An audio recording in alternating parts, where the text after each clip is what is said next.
3 moons passed. Achalugo's school grew to 30 children, and village life settled into new rhythms. Meanwhile in Amacor, Prince Obis couldn't find peace. Achalugo's image haunted him, not just her beauty, though that would have disturbed any man's rest. He'd seen beautiful women, married too, but this was different. It was the intelligence flashing in her eyes when she spoke, the dignity as she stood unafraid, the grace in her movements. He remembered the smallest details, sunlight catching in her eyes, the elegant curve of her neck, her musical voice refusing him. It maddened him that he couldn't stop thinking about her. But worse than frustrated desire, her refusal forced him to see himself through her eyes, and the reflection was ugly. She'd assessed him and found him wanting, and she'd been right. For the first time, he questioned everything about power, manhood, what it meant to be a prince. That night, unable to sleep, unable to stop thinking about the village beauty who'd looked at him with such clear judgment, he went to his second wife's quarters. What he learned shattered him. She spoke of loneliness, of being seen but never known, of watching his first wife's spirit break until she fled. "You're not as cruel as some," she said quietly, "but you're not kind either." Kindness separates men from beasts, regardless of royal blood. The realization came slowly, painfully. He'd been a tyrant, and his title had merely given permission. The next morning, Obis shocked his household. He released his second wife with full honors, her bride price returned. He sent messengers to find Ngozi, his first wife, with an apology, a formal divorce, and enough wealth to establish her own life. His counselors protested. Madness, they said. But Obis silenced them. "I have been wrong.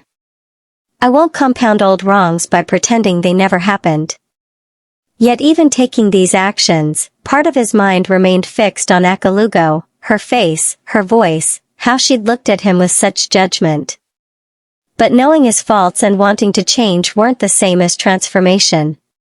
25 years of entitlement didn't smooth away overnight. He sought teachers who'd tell truth. He found old priestess Obiagili, known for her wisdom. For 3 months he visited weekly. She made him tend gardens, fetch water, prepare food. "Power isn't the ability to take what you want," she told him at sunset. Power isn't the ability to take what you want. That's merely strength. True power is choosing restraint, using strength to protect, not dominate. She told stories of ancient kings. Some ruled with wisdom and were remembered with love, others with fear and became curses. He visited villages unseen by princes in decades, where poverty ground people down. He saw mothers choosing which child to feed, girls married at 12 out of desperation.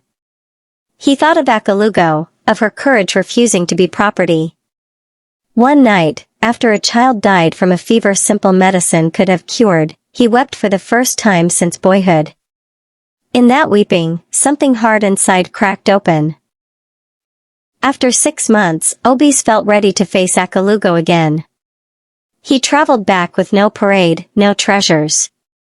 In simple traveler's clothes, he walked to Amura, heart pounding. The villagers recognized him slowly. Okonkwo came forward, hand on his machete, but Obis knelt in red dust. "I've come not to ask anything, but to give account. 6 months ago, I left here with pride in ruins but eyes finally open. I want to thank Achalugo for teaching me the most important lesson of my life." He spoke of priestess Obiagili, of villages where he'd seen ignored suffering, of finding Ngozi who'd rebuilt her life as a cloth trader. He'd knelt before her seeking forgiveness, which she gave, though she said she could never trust him again. Silence hung over the square. Then Achalugo stepped forward, and Obis' breath stopped.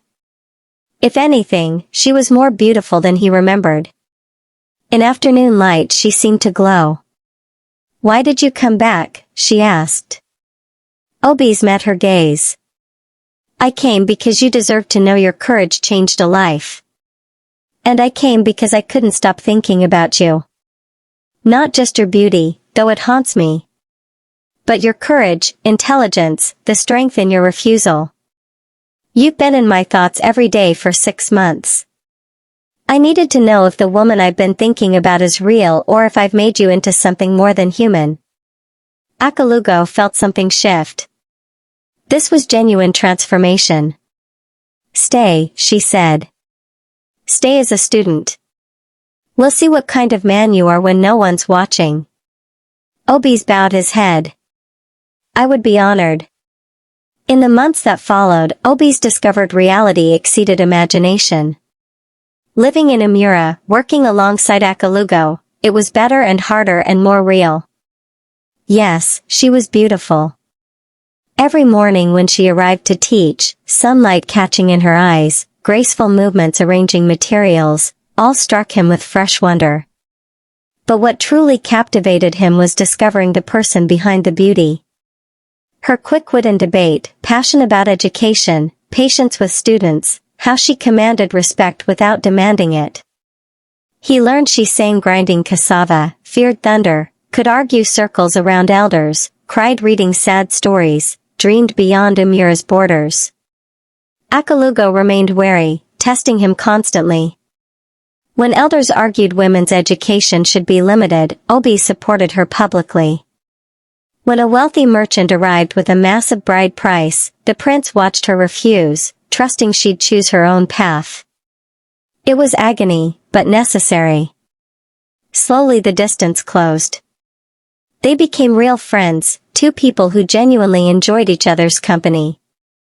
Months passed without pressure, without assumptions. When she caught him watching with longing, he simply said, I'm sorry.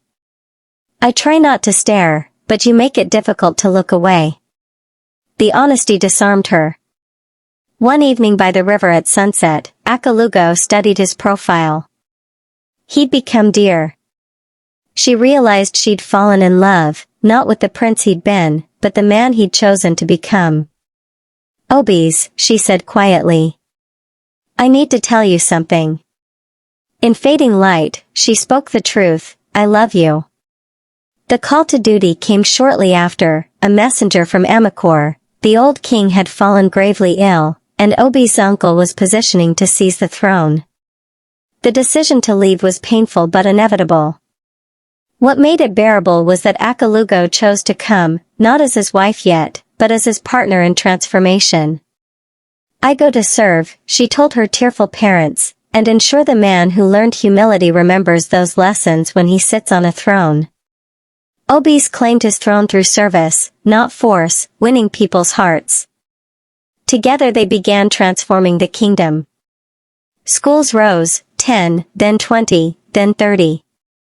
As royal advisor for education, Achalugo proved brilliant and tireless. Through 2 years of building, their love deepened. Obis learned loving Achalugo meant supporting her ambitions, defending her authority, stepping back so she could lead. Achalugo learned loving Obis meant believing in his transformation, speaking hard truths, trusting he'd choose right over easy. When drought struck and Obis faced pressure to raid neighboring kingdoms, Achalugo suggested asking for help rather than taking by force. It worked, establishing Amakor as a kingdom leading through cooperation.